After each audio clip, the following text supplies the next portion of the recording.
Welcome back to the NWR Virtual Healthcare Conference. Next up, we have the CEO and Managing Director of PainChek, Philip Jaffis. Philip has held senior business leadership positions building global medical device businesses in the cardiovascular, diabetes, hearing impairment and pathology sectors. He's had roles with Cochlear, including European Sales and Marketing Director based in London, prior to being promoted to Cochlear's Vice President of Global Marketing in Sydney. Philip's earlier experience was in Europe with Pfizer, Eli Lilly and Roche Diagnostics, where he was the Global Marketing Director in the Diabetes Care Business Unit based in Mannheim, Germany. PainChek is the world's first regulatory cleared medical device for the assessment of pain, enabling best practice pain management for people living with pain in any environment, from those who cannot reliably self-report their pain to those who can, and for those whose ability to self-report their pain fluctuates. Without any further ado, I'll hand it over to Philip. Thank you, Matt, and welcome everyone. Thank you for your time today. Pleased to provide an update on PainChek progress, as Matt says, the world's first AI-based technology to assess pain. The information today will be mostly from the recent December quarterly, but also focus on some updates in terms of the new partnership in the UK recently announced with NourishCare, the US FDA clinical trial, which is the lead to our de novo clearance, and US market entry. And finally, I'll also talk a bit about the recent capital raise, which we successfully concluded just yesterday. So pain assessment is difficult, and our mission is to give voice to those people who cannot reliably verbalize their pain. On one extreme, you have adults, such as those living with dementia and cognitive impairments, who have lost their ability to communicate their pain reliably. On the other hand, pre-verbal children who've not built those communication skill sets as yet. What we've done at PainChek is we've developed apps, medically rated apps, to assess pain for both these vulnerable patient groups. So the PainChek app is, as Matt was saying, so it's regulatory cleared, it's a digital medical device, and it comes in the form of an app to assess pain for people who can't verbalize reliably. It works on any compatible iOS or Android smart device. The PainChek app uses AI in the form of automated facial recognition technology to analyze and detect 9 microfacial muscle movements which indicate pain. These are things such as brow lowering, nose wrinkling, parting lips, or eyes closing. And it documents that through a 3-second analysis using the smartphone of the camera. We then guide the carer through a 5-step process to look at other pain observations. These are observations made by the carer, assessing the resident's voice, their movements, behaviours, their activities, which then combines with the AI part of the technology to provide a pain score and a pain intensity ranging from no pain to mild, moderate or severe. With all the talk these days about AI replacing people or replacing jobs, well, this is a great example of how AI should work and works with us. We're not replacing people, we're actually combining it. We're using artificial intelligence and human intelligence, that's of the carer's observations, to make better judgments on care and better pain medication treatments. So the markets we operate in are significantly large. There's more than 57 million people live with dementia, expected to grow to 150 million by 2050, and there's no cure in sight. We've established market entry into 3 sectors of this market. That's both home care, aged care, and hospital care, where people live with dementia occupy up to 30% of beds at any one time in a hospital. In addition to this, the infant app, that opportunity towards the adult product, certainly in aged care, with about 150 million newborn children every year and 400 million below the age of 3 years at any one time. We see the infant app having a significant opportunity in the home-based environment for mums and dads who will have the ability to assess pain for their children, just as they assess temperature today, to assess pain, and that will be completed with a very simple 3-second camera analysis of the infant's face. So in terms of valuing these markets, we've got sufficient knowledge now of the aged care markets. There's about 6 million beds in what I would call the Western world. That's US, Europe, Australia, New Zealand. These aren't including Asia and China assessments right now.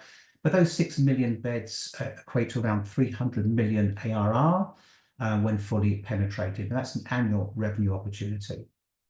In comparison, we see the home market being significantly larger. We live in an environment where with a global aging population, there's a growing desire for people to stay at home through all their care, and government are also funding that. Technology and government funding is driving transition to home care environments. So aged care would always be there, but home care will be the real place where PainChek will eventually evolve to as a pain assessment tool for the elderly managing pain in the home environment. As I said, the large infant market is significant. I'll come to that later. And additionally, the hospital market, we see that as being significantly large as well. Pain is a significant issue for all patients effectively in hospital.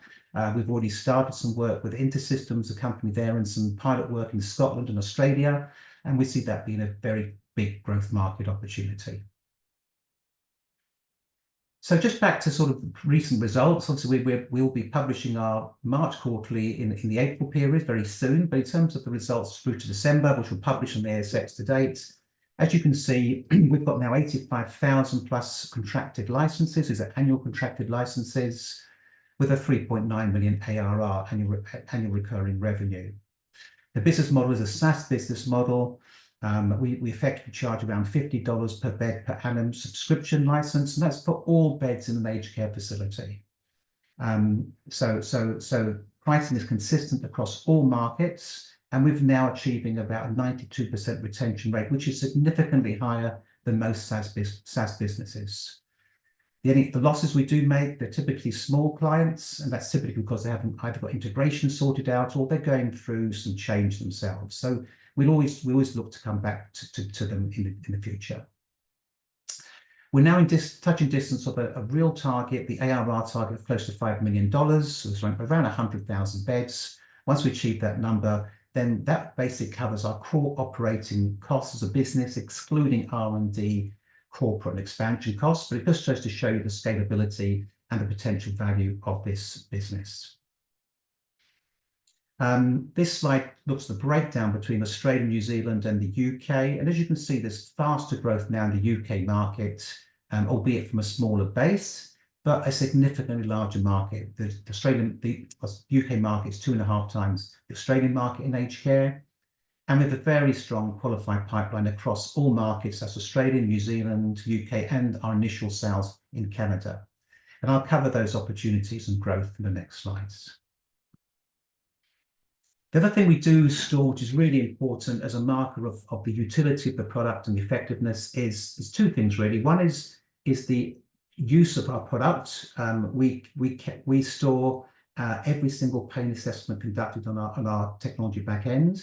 And we've had more than 4 million pain assessments conducted as of December. It's actually close to 5 million today. And that is the largest pain database in the world, which has its own value going forwards. So that's key. And the other thing we do track is the number of people we train, because the more people we train to use PainChek, then it becomes more the standard of care for use in those sectors.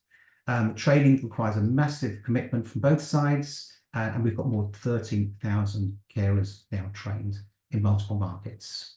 So growth in utility and growth in people being trained are excellent markers of a sustainable business. In fact, it's a good indicator for retention and growth, but also it means we've become the gold standard for use for pain within the medical community.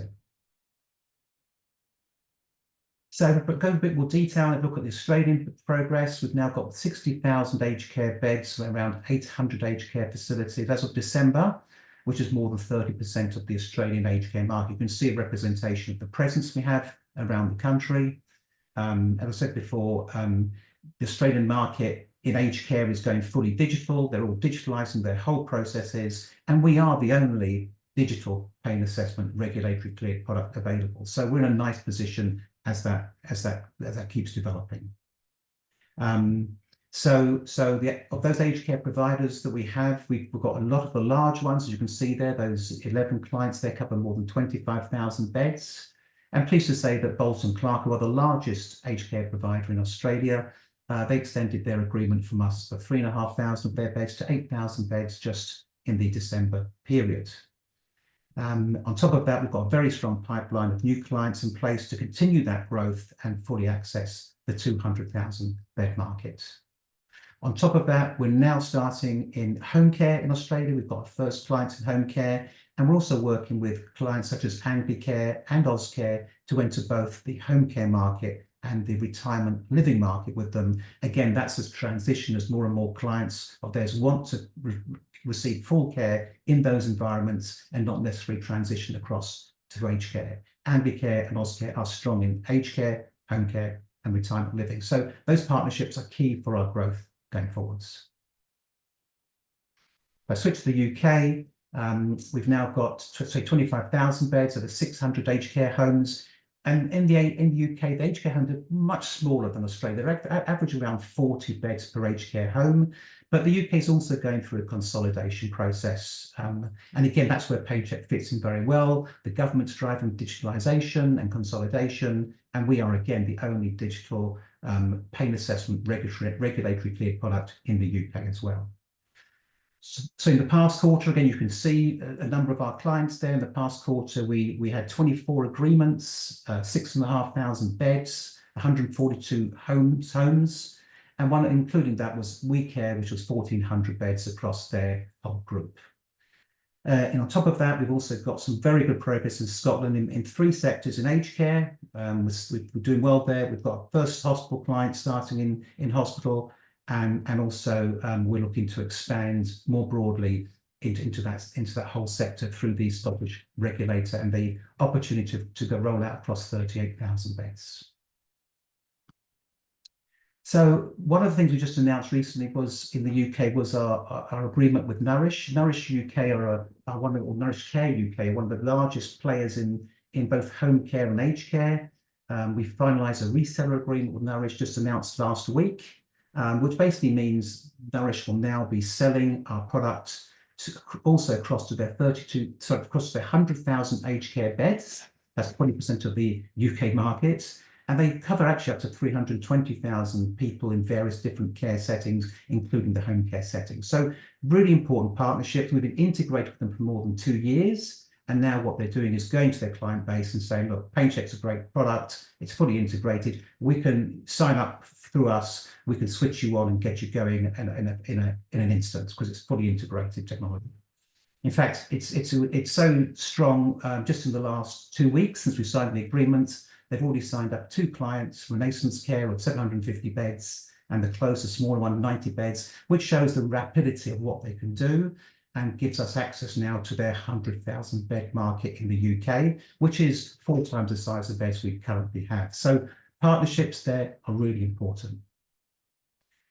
What that also emphasises is that we've got these partnerships such as Nourish, which I've highlighted there under the UK section. We've got those same partnerships of more than 30 providers across multiple markets. And those providers give us access to actually up to 1.5 million aged care beds. So all the agreements these providers are to integrate. So we integrate with their technology to provide no duplication of process and fast track into their medication management systems. But now more and more we're looking at reselling or co-marketing agreements with these players to rapidly access the market and grow much faster our business.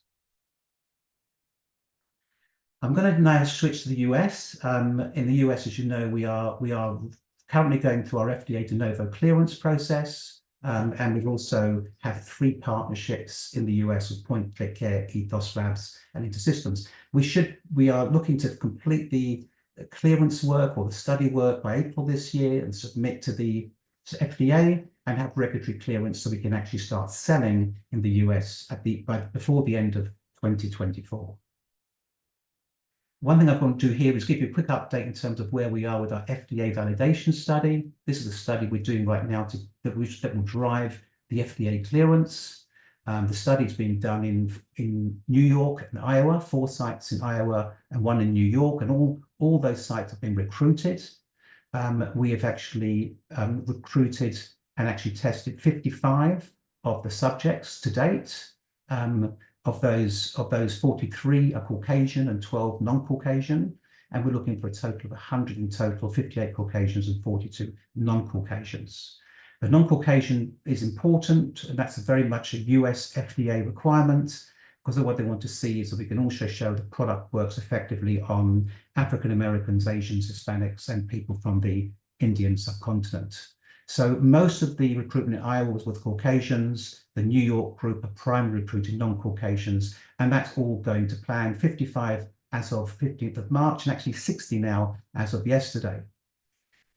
So we're getting a good, the match pair assessments, we've hit half the target, more than half the target, 52% of the 408, and that's all been documented, and the results are looking positive.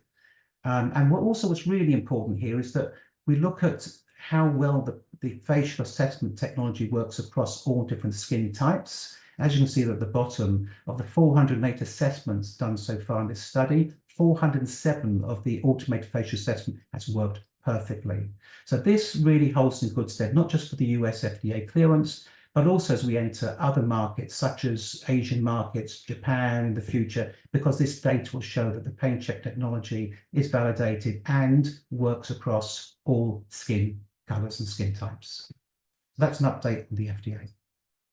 The other thing we did as a team this month, we actually, two of my colleagues, Andy Hogan and David Alsop, attended the PointClick Care conference in the US. PointClick Care dominate the US market. They're a bit like a Nourish, and but Nourish have got 100,000 beds in the UK. PointClick Care have 1 million of the 2 million beds in the US. We've integrated with them. We attended their conference. There were 3,000 delegates from the aged care facilities and 400 partners. And we've made really good contact already with 10 of the long-term care providers, covering 15,000 beds. We've identified funding methods and potential relationships for faster take up. And obviously with PointClick Care, we're continuing to improve our integration and our go-to-market strategy. So we're way ahead of the game in terms of getting ready for market launch. We're in the US, we've got partners, and our FDA study work is looking very positive. So just quickly summarize, this is a summary of PainChek around the world. Strong presence in Australia, strong presence already in the UK, great opportunity and great partnerships in the US. We've actually already sold, we've already got about 500 beds sold into Canada, which gives us a good base for the US entry. And we're looking to enter Europe and Japan in the future. Europe should be something this year. Japan will be post FDA clearance, as they like to use FDA data for their work. So this is the strategic approach we have with the adult product. As you notice on this, I've highlighted, we've got patents secured in Japan, Europe, UK, US already, which gives us a very, very strong long-term position. Finally, on the Infant App, we've discussed the Infant App before. The Infant App was regulatory cleared a couple of years ago. The market size, their opportunity is really significant. You can see that at the bottom, it's our proposed $10 per month direct to consumer, net revenue $7 after App Store. We can see that a 1% global market share would be worth $300 million per annum. Which is actually more than the whole of the aged care market. So this is why we've been very careful to get this right, to take this to market and get this set for both the healthcare professionals and also the parents. So what have we done recently? We've recently conducted market research with family members prior to going to market. Two things we've done since then. We've adapted the facial technology to compensate for rapid head movements. And we've introduced, we call it adaptive video facial detection system, which is working really well now to pick up, even when a child is crying and their heads are moving significantly, we can still capture that score of pain. And we've added a vocalization feature as well. This is a new AI vocalization feature, which helps to discriminate a cry of pain versus no pain. And the results we've received so far show that we are 90% sensitive and 90% specific with that vocalization feature, which is significant. So we're going to go direct to consumer in the next quarter. We're going to enter into the Australian market, targeting first-time parents with infants between the age of 1 month and 1 year, and then plan to extend overseas once we've validated and proven the business model here in Australia. The vocalization feature will follow later.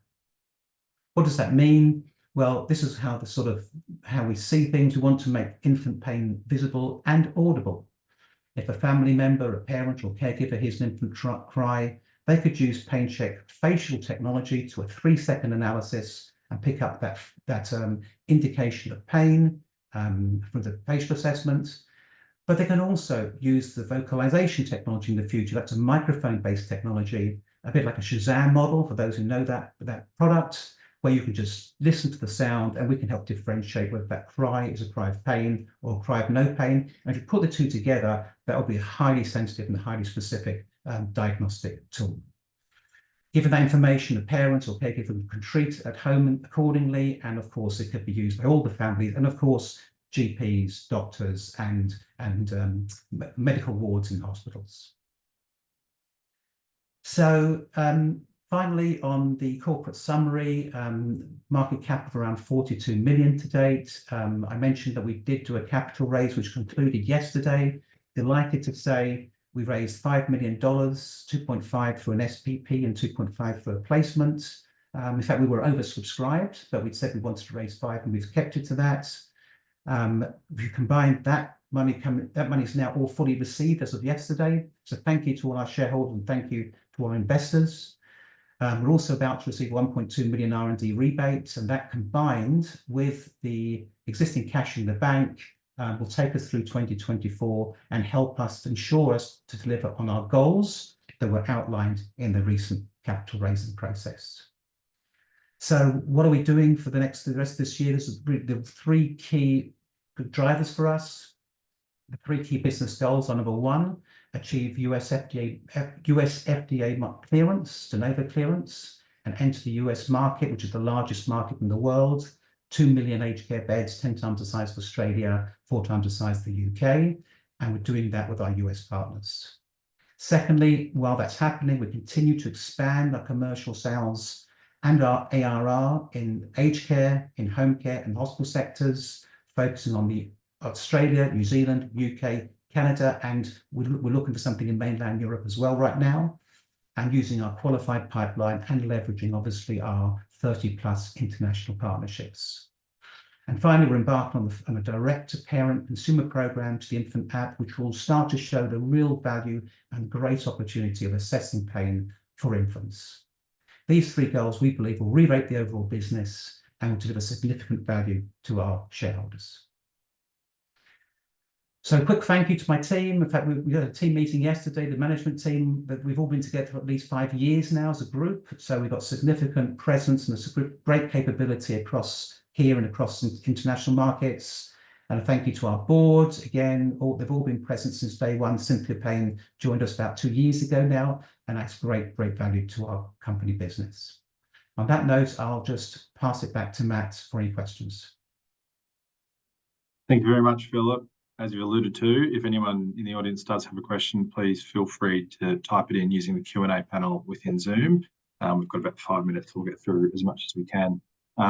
Philip, you mentioned having just completed the capital raise. Can you just give us a bit of context on how that helps the business moving forward? Yes, sure. Well, in terms of the capital raise, so as I mentioned that slide, our goal is to enter the US market, the largest market in the world, and have a presence in there, which will be a significant re-rating for the business. And that's now well within our reach. The FDA study is looking good.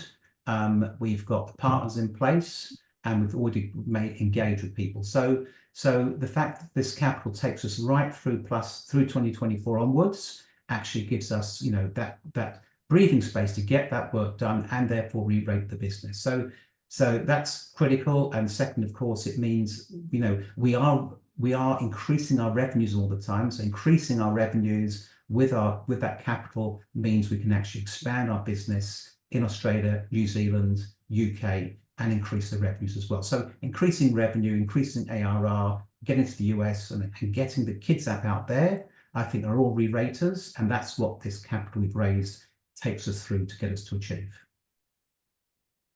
Very good. The question that's come through is, what are the general challenges to securing the top 5 largest aged care providers in Australia, such as Ality, Arcare, or Bupa? Well, Ality we already have, because Ality were actually acquired by Bolton Clark. In fact, Ality were already with us. In fact, when Bolton Clark acquired Ality, then Bolton Clark took on our product as well, because they saw how good it was in Ality, so therefore they extended it across to them. Bupa we're talking to. And who was the third one? It was Arcare. Yes, and Arcare we're both talking to Arcare, absolutely we're talking to. We've been, in fact, they trialed the product, they love it, and we're looking to sort of, find the right way forward together. And Bupa, we've had lots of good contact with Bupa, and in fact, Bupa in the UK are also looking at us, and Bupa are even bigger in the UK. So we're talking to all this. In fact, what I would say is that we contracted what I call the early majority of aged care facilities, the ones that are sort of ahead of the curve in technology. And now what's happening, that the later majority, that typically people like a Bupa, etc., want to see how it works elsewhere, are now coming forward. But yes, we've had Avity for 5 years. Very good. I'll wrap a couple of questions into one here because they're both related to the infants or child's product. So someone's asked, will the infant's mobile app be compatible with all Android and Apple phones or limited to certain models? And then as a follow-up to that, can you talk to the license cost for parents? Good question. So initially we're coming out with the iOS on the infant. That's just because we've done most of the development work on the iOS, and that's how we did the adult actually. We did the iOS first, and then we transferred it to Android. So it will be on both, but initially purely on iOS for the early phase. And in terms of the business model, very simple actually. For parents, we're looking at a $10 per month subscription via the App Store, and we'll look at an annual pricing. We'll maybe look at a 6-month pricing and a monthly pricing. So there'll be options for people, but remember the first version works for infants between the age of 1 month and 12 months. So what's important is that it's for that period. So therefore, it'll be a maximum 1 year. And with options to have it for different periods of time. So flexible options. Excellent. Can you provide any sort of colour around the FDA process and where that's up to? Yes, and I thought I sort of covered that. So as you can see that in the slides I presented, we're more than halfway through the process. We've recruited all the sites. We've recruited, I think now 60 of the 100 patients, because we had to get a mix of Caucasian and non-Caucasian. The non-Caucasian are mostly coming from New York, while the Caucasian are mostly coming from Iowa. And as you can see there, we've done paired samples with more than 50% there. And reiterate the point, 99.8% of all the assessments conducted, the facial analysis on all skin types worked perfectly. So the value of that is that that's a magnificent data. So we knew that result. We knew it would work because we've done 4 million pain assessments, right? So we knew it. But part of the process of this it documents it and validates it. So we can use that data when we go to Asian markets, when we go to subcontinent India, we go to Japan as well. We've got the data and we've ticked the box. So therefore that issue gets addressed at source. And there's a massive issue actually on pulse oximeters actually today about pulse oximeters reading different for different skin types. And that's something that's been picked up in the US, picked up in various places. With ours, we get through and we validate it with the FDA, we're done. And just one last one. You announced the agreement. You mentioned the agreement with Nourish Care in the UK. Can you just elaborate on the importance of this? Yeah, it's really important. Look, we sell directly to aged care facilities, and we've got a team there doing it and servicing it. But what really helps is when you have a partner like Nourish. We've got 25,000 beds in the UK. Nourish has got 100,000 beds. They could rapidly accelerate our penetration of their markets because one, they just add PainChek to their existing contracts. There's no new contracts to be developed. They're already set. Add us an addendum, and because we're fully integrated, you can switch on PainChek with the click of a button on a Nourish system. Then just click the button, PainChek's up, running, and training can be done online or face to face, and they can access it immediately. So you can see in just 2 weeks, I think they've already signed up more than 800 beds in the UK, just going to 2 or 3 of their clients. And they've got a big sales force. They've got a training group as well. And look, they've got 100,000 to 500,000 beds. Our other partners cover another 300,000 of those beds. So once one of our partners does this, I think our other partners will move as well. Yes, we give them some commission, but you know what? It means we can rapidly accelerate growth in those markets. And we can do exactly the same in the US with PointClick Care, who cover 1 million beds themselves. Excellent, Philip. Thanks very much for your time today and the presentation, and we look forward to monitoring the progress going forward. Thank you very much, and thank you to everyone for attending today, and a special thank you for all the shareholders who joined in our recent capital raise. Thank you. Next up in about 10 minutes for the NWR Virtual Healthcare Conference, we've got our keynote speaker, who's Hisham Da Silva from KPRX, which should be a really interesting session. So encourage people to try and jump on that one. But thanks again for your time, and we'll see you on there shortly.